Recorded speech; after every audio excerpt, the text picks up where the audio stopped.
What's up? My name is Eric Butler. This channel is called Report and Opine. I am back.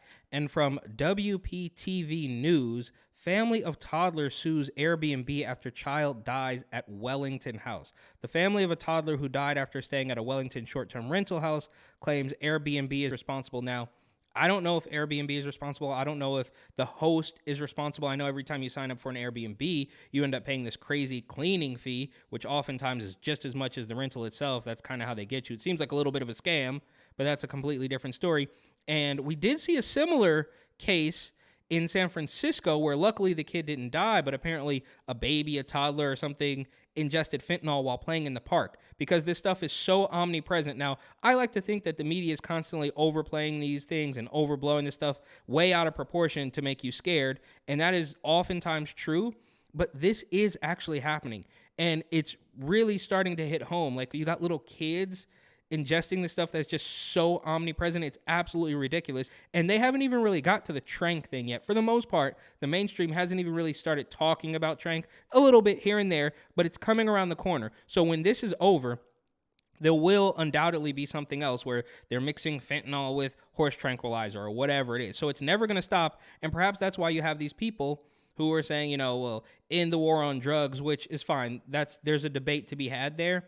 But I don't think there is a debate for opening up safe injection sites and pretending that letting people shoot dope under the watchful eye of a super science doctor is going to clean this stuff up. It's just not going to happen. I think that is happening because obviously these crooked, corrupt politicians have some sort of backdoor deals with these fentanyl test strip companies, these syringe companies. You know how much they love syringes. But again, I digress. That's a completely different story. And this is really sad because, is this stuff that, like, it's in the carpet, it's on the table, it's just everywhere, it can't get rid of? And we heard another story maybe a year or so ago where, and this could be an urban legend, go ahead and fact check me, where, if you see $1 on the ground, don't pick it up because it could have fentanyl on it and it could seep through the skin of your fingers and you could overdose. It's just through the roof. And that's the kind of thing that I feel like might be a little bit of fear mongering, but who knows at this point, right?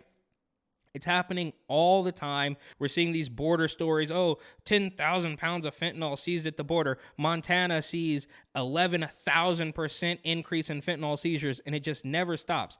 And they want to tell us that this has nothing to do with a wide open border or this has nothing to do with soft on crime policies, and I just don't think that's the case. I think people are profiting off the demise of the entire country. And I said a long time ago, before fentanyl was even really popping like this, that some California politicians had a stake in the drug trade. That's why they love sanctuary cities so much. That's why they love safe injection sites so much. Why else would they do that unless they were benefiting from it, right? There's no other reason to allow people to shoot illegal dope in your city unless somehow you're getting a kickback, right? And we see there the same thing with Narcan as well, right? Just get Narcan. It saves lives. You're a hero if you have Narcan. It's free. It's free. What else do we hear that was free and was going to save your life, right?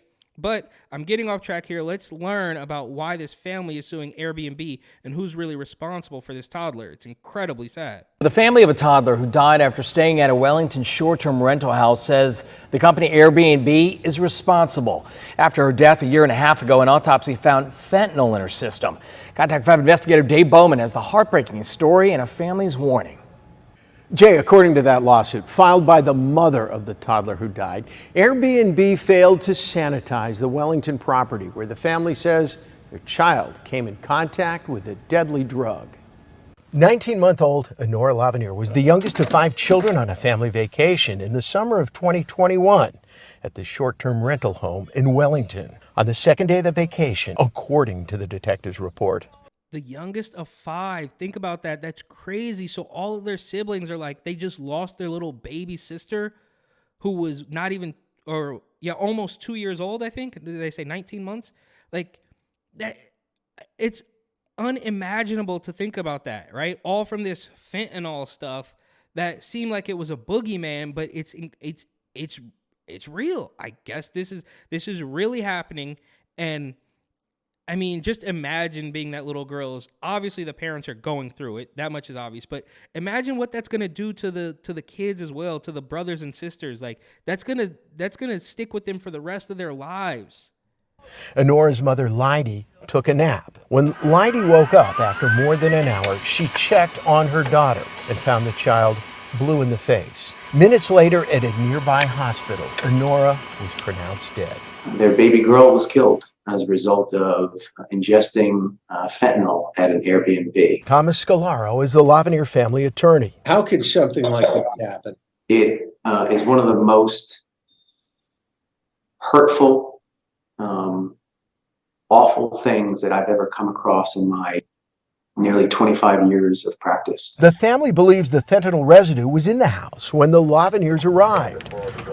Yeah, see, that's what I'm saying. So it's just the residue, just it's just everywhere. It's in the carpet. It's on the table. It's just residue, and that's enough. Now, of course, if you're talking about a 19-month-old baby, like a tiny bit too much of anything could be super deadly. And now we're talking about fentanyl, and it's just in the ether. It's absolute insanity. Report from a Palm Beach County Sheriff's detective states the man whose name was on the rental said the group used cocaine in the residence. In the suit, the family holds Airbnb responsible, citing several instances of drugs left behind by guests at Airbnb properties across the U.S. But in reality, Dave, these places are used as party houses. The suit also says the home was not properly sanitized, writing Airbnb also possessed actual or constructive knowledge that the cleaning procedures it advertises and promotes for on its rentals are insufficient to decontaminate a rental from fatal fentanyl. A family should feel safe and secure anytime they're in any sort of lodging. They promote it as safe, secure, sanitary for families and children. This is kind of in line with American law, which is really throwing a wide net of responsibility for society's problems. West Palm Beach attorney Greg Moore says the case against Airbnb and 3 other individuals may have some challenges. One defendant, Okay, so it seems like it's Airbnb and perhaps the host, which makes sense. is the guest who admitted drugs were used during his stay.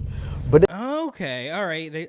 So they mentioned that as well. So he was staying there and admitted that somebody in the house was using drugs with a family of 5 kids? What? in the detective's report, he also said there was no fentanyl in the residence. It's a leap of faith that the plaintiff's lawyer makes in the complaint to say common sense tells us that fentanyl was left by the previous tenants of the home. The suit also names the home's owner and the real estate agent the suit claims managed the house for Airbnb rentals. Contact 5 tried to reach all parties by phone, email, and in person. Only Airbnb left a statement via email saying, "Our hearts go out to the Lavenier family and their loved ones for their devastating loss." How's the family doing? They're devastated. They are broken. They're broken from this. Look at that cute little mixed race family. Is that why this is a headline? Sorry, not funny. Lawyers for the guest who rented the home and the home's owner filed court briefings alleging that Honora Lavenier's parents should be held at least partially responsible. And that home in Wellington is no longer listed on Airbnb. I'm Contact 5 investigator Dave Bowman. Okay, so yeah, we really learned nothing because the guest at the Airbnb admitted to using drugs, but they say that the fentanyl was left from the previous guest, which is a likely story. And Airbnb, I mean, look, as sad as this sounds, and this is a terrible story, but you have a family of 5 kids, 2 parents, apparently, allegedly, and you're using drugs. You admit to using drugs in the house, but claim that the fentanyl was left from the guest before you, which is gonna be tough to prove.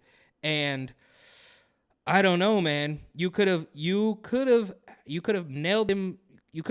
them down if you weren't using drugs in the house. So that's going to be very difficult for you to prove, and it might not be fun for you to admit that you were the cause of why, of the little girl, right? Like nobody wants to admit that.